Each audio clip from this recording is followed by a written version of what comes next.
đôi chia cồn mà mình cuốn chẳng xí thấy ăn sẽ cô vay trả lắm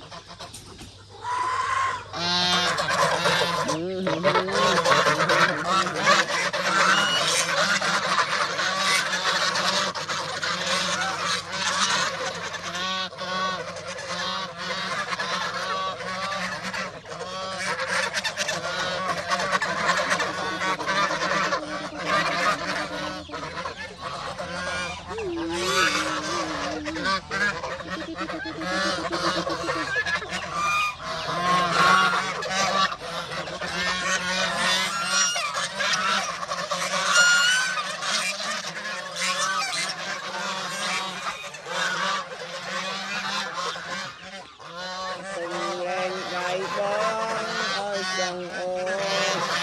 đừng lên đây ôi lên đây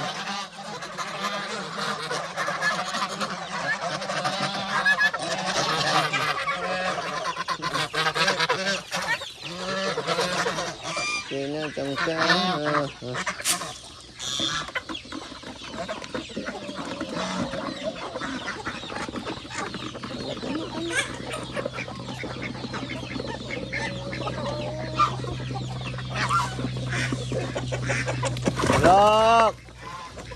bỏ vô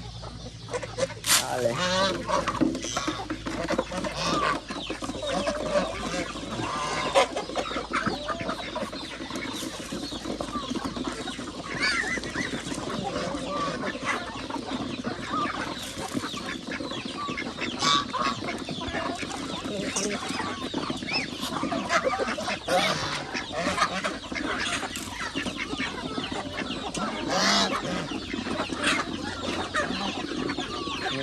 sang chơi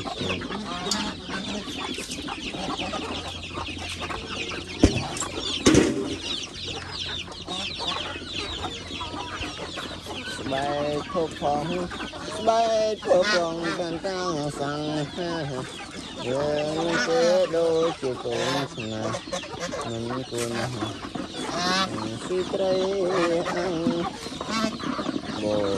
chiều sai cùng với sắc Hãy subscribe cho kênh Ghiền Mì Gõ để không bỏ lỡ những video hấp dẫn.